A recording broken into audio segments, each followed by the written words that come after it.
Philadelphia Imana iratsinda.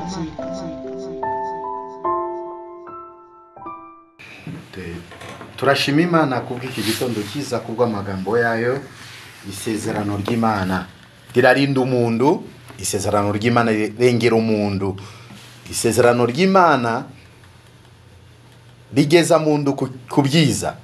Kandi nimba umaze kumenya ko ufite isezerano ry'Imana, bigusabamo kubaha Imana, kumvira Imana no kwizera.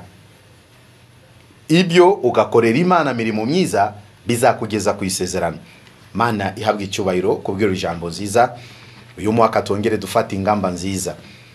Tugiye gusoma ijambo ry'Imana riri kuri Matayo Luka gice cya 8, dusomere tutangirira no ku murongo wa 40. Yesu akiza umugore azura umwana wa Yayiro. Yesu akigaruka abantu baramwakira kuko bose bari bamutegereje.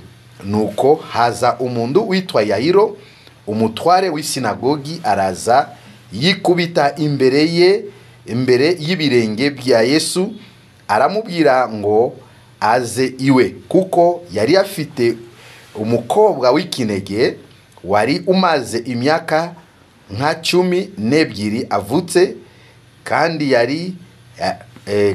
yari agiye gupfa. Akigenda abantu benshi baramubyigana.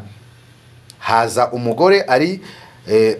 umugore uri mu mugongo wari ubimaranye imyaka 12, kandi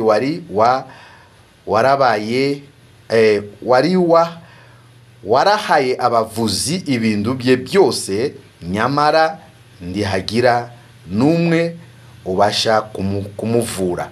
Nuko aturuka inyuma akora ku nshundura z'umwenda we, uwo mwanya amaraso arakama. Yesu arabaza ati, ninde unkozeho? Dushatse tuhagarukiraho.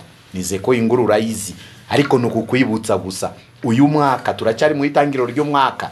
Turimo gushaka gufata zindi ngamba, turimo gushaka zindi mbaraga zo kugendana n'Imana uyu mwaka, mu buryo tubashe kunesha migambi ya Satani, mu buryo tubashe gukora ibyo Imana ishaka. Tumvise nguru hano Yesu akigenda abantu baramwakira. Bantu bumvaga Yesu araje, muko kugenda kwe baramwakira kuko bose bari bamutegereje. Yesu aje, abantu baramwakira n'umunezero n'ibyishimo ku mitima yabo. Nuko aza umuntu witwa Yayiro, umutware w'isinagogi, araza yikubita imbere y'ibirenge bye Yesu, y'ibirenge bya Yesu, aramwinginga ati aze iwe. Uyu mukuru w'isinagogi Yayiro nawe yumvise izo nguru za Yesu, arirukanga agenda aramufukama mbere ye, yikubita mbere y'ibirenge bye, aramusaba ko yajya iwe, kuko yari afite umukobwa w'ikinege wari umaze imyaka 12 avutse, kandi yari agiye gukora iki? Ugupfa. Yayiro nawe nuko yari umukuru w'isinagogi. Nize ko n'umuntu mukuru wa sinagogi, ariko yagize kibazo, umwana we ashaka gupfa. Yumvise nguru za Yesu, nawe arirukanga agenda yikubita mbere y'ibirenge bye, amusaba gukora iki? Kujya iwe. Ariko nize ko abayemo rusaku, abantu gushaka kumucecekesha, ati mwana we yapfuye, ndukabuze mwarimu umwigisha kubusa, ati aji iwawe. Bakiri mu ibyo bintu, Bibiliya iravuga ki akigenda abantu benshi barakora iki? Baramubyiga. Haza undi mubyeyi wa kabiri, nawe wari bafite ikibazo cy'umugongo, abimaranye imyaka 12. Umwana wa Yayiro yari yamaze imyaka 12 apfuye. Uyu mudamu nawe yari yamaze imyaka 12 n'uburwayi bw'umugongo. Bibiliya iratubwira ko imbutunzi bwe, imbindu bye byose yari afite, yayihaye abavuzi, ariko ntago babashije kumukiza cyangwa kumuvura. Afite ako kahinda, ariko uwo munsi nawe yaza kumva inkuru za Yesu Kristo, ube unezerwa kumva inkuru za Yesu Kristo, ube ushima kumva ko Yesu Kristo ni umwami ushobora byose. Isi harimo bakomeye, isi harimo abanyabwenge, isi harimo navuga batunzi, ariko ntago twabagereranya na Kristo. Kristo aho yagendaga hose yakoraga mirimo n'ibitangaza, aho yageraga hose yasigaga amahoro, aho ijambo ryose yaturaga byari ijambo ry'umugisha, cyangwa ryari ijambo rihindura umuntu mu bibazo afite. Uwo mugore nawe arihangana avuga ko nuko mbabaye, nuko mfite ikibazo, ku mutima we arizera ko nabonana na Kristo, nagera kwa Kristo uburwayi we bugomba gukora iki? Gukira. Ijambo tugiye tusomye uyu munsi ni umwaka wo kwizera Imana.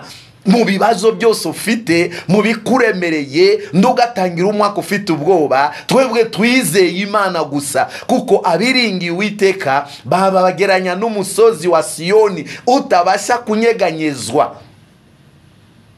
Nguko misozi gosi Yerusalemu nuko Uwiteka agota abandu be. Uwo ni Dawidi nawe yagize iyo ishurirwa. Se uyu mwaka ubona ko utizera Imana n'indi uzagufasha, utizera ijambo ry'Imana n'indi uzagufasha, utabaye mu Mana n'indi uzakurengera, utakoreye Imana mu kuri no mu muka n'indi uzaguhesha umugisha. Mbaraga zawe ari igihe bishobora kwanga, bwenge bw'umuntu ari igihe bishobora kwanga, bushobozi bw'umuntu ari igihe bishobora kwanga, agasigara ukuboko k'Uwiteka mu bibazo ufite. Yesu ashimwe. Uyu mugore bavuga ko yari afite umutungo, ariko byose byashize mu maboko y'abande y'abavuzi, kandi abo bavuzi ntago babashije kumuvura, kandi abo bavuzi ntago babashije kumukiza, ariko ubutunzi bwe bwaragiye burashira, asigara ubusa. Abantu bose baramwanga, inshuti ziramuvaho. Nimba yari kuba icyo gihe abantu bagiraga telefone, nize ko yagomba kugera ku rwego akamara umunsi wose atabona n'umuntu umuvugisha, akakira gusa SMS za MTN. Ariko gihe kyabo na telefone bari bafite icyo gihe, ariko abantu bose bamuvuyeho. Nawe arumva inkuru za Kristo ari mu nzu ye, arasohoka. Kugenda byari bimunaniye kuko yari yamaze kuremera, ubu burwayi bwari bumuremereye. Uwo muntu yari yamaze kuba muntu w'umunyamwanda. Abanditsi b'ibitabo baravuga yari yamaze iminsi nta gukaraba, nta suko yakoraga, atangira kunuka kandi ari muzima. Mu gihe abantu benshi bari buzuye umuhanda, bose bashaka kusatira mbere ya Kristo, nawe ingufu zo kuhagera biramunanira. Ariko kubera bibazo yari afite y'uburwayi, bandu bumvaga ng'ikindu kibanukira, ariko bakamuhinzira. Ibi nibiki bakamuhinzira, nawe agakomeza asatira imbere gusa mu kwizera ko yavuga ko ningera kwa Kristo ngomba kwakira igitangaza uyu munsi mwiza. Yesu ashimwe kandi ahabwe icyubahiro. Nuko bibazo bituremereye, nuko bibazo bituhangayikishije, aracyari byiringiro kuko Yesu aracyari ku ngoma. Mu izina rya Yesu Kristo uyu mwaka tumwizere, tuhagarare hejuru y'ibibazo, bibazo ndibikahagarare hejuru yacu, tumenye ko arutegeka bikaba, ari uhindura bikomeye, ari ukiza burwayi bwananiranye kwa muganga, nuko amafaranga yo kwivuza yarangiye, ariko aracyari byiringiro ko Yesu yagudukiza. Uwo mudamu yarakomeza urugendo, yaje kubona amahirwe, agera hafi ya Yesu Kristo. Kwizera kwe kurarema, ku mutima we aremamo kwizera. Nakora iki? Sinamuhamagara, akora ku mwenda wa Kristo. Akoze ku mwenda wa Kristo, Bibiliya iravuga Yesu arahindukira arabaza ati ninde unkozeho? Ninde unkozeho? Petro na Yohana baravuga mwami, se abantu barakubyigana, wambenya ninde ugukozeho? Aravuga ko arunkozeho. Wa mubyeyi atangira kugira ubwoba ati kumukoraho narinzi ko nta rubanza, kumukoraho narinzi ko nta kibazo kirimo. Yesu avuga ko ari umuntu unkozeho kuko numvise imbaraga zanjye ziragabanukiwe. Uwo mudamu aravuga ko mwami ni njyewe, kandi amusobanurira impamvu yatumye ko amukoraho kubw'ibibazo bye. Nujya mbere y'Imana ube usobanurira Imana bibazo ufite, ndukagirira isoni mwami wawe Yesu Kristo, wihanye ibyawe ufite, umubwira ibibazo ufite. Uwo mudamu amaze gusobanura Kristo impamvu yamukozeho, Yesu aramureba ati mwana wanje wigendere amahoro, kuko kwizera kwawe kurakoze iki? Kuragukijije. Kwizera kwawe kuragukijije, wigendera amahoro. Yesu ahabwa icyubahiro.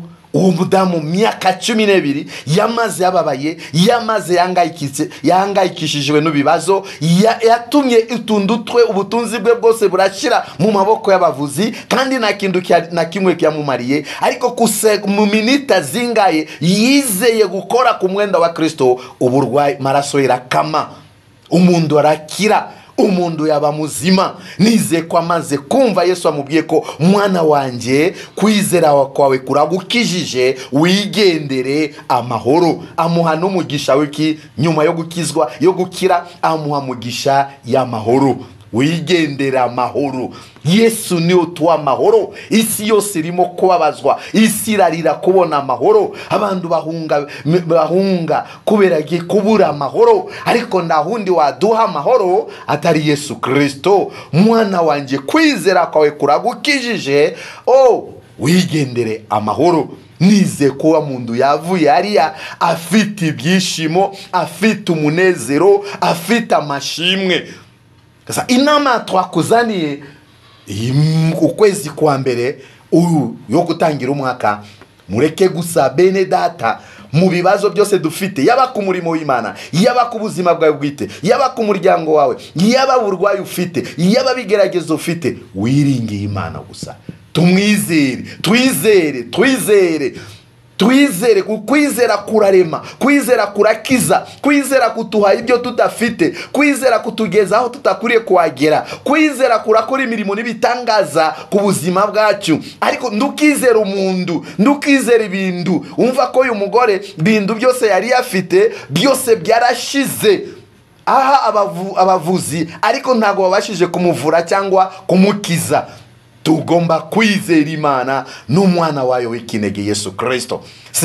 Kuwatangiye umwaka ufite ubwoba, kuwatangiye umwaka ucika intege, ubwo burwayi ni wizera Imana ndago buzakwica, ubushomeri ndago buzatwica, ubukene ndago buzatwica, ibigeragezo bitandukanye ndago bizatwica. Mureke twongere gusa byiringiro, tumwizere mwami Yesu Kristo, kuko niwe mutabazi mwiza dufite. Mpamvu tugushizemo iyo jambo ry'Imana, urebe imyaka uyu mubyeyi yamaze, wowe ushobora kuba utaramarana n'ikigeragezo cyawe. Wowe mwizere, Yesu arakuzi, Yesu akunda abasenga, Yesu akunda abakiranuka, Yesu akunda abamushaka. Yateye indambwe ajya kumushaka, amugeraho, akora ku mwenda we, burwayi burakama. Mane gufashe, nanjye mane mfashe, itwongere imbuto zo kwizera. Uyu mwaka tuzanesha bitugerageza kubw'imbaraga zo kwizera. Murakoze, Imana ibaho umugisha kandi ibagirire neza mu izina rya Yesu. Amen. Philadelphia, Imana irakira.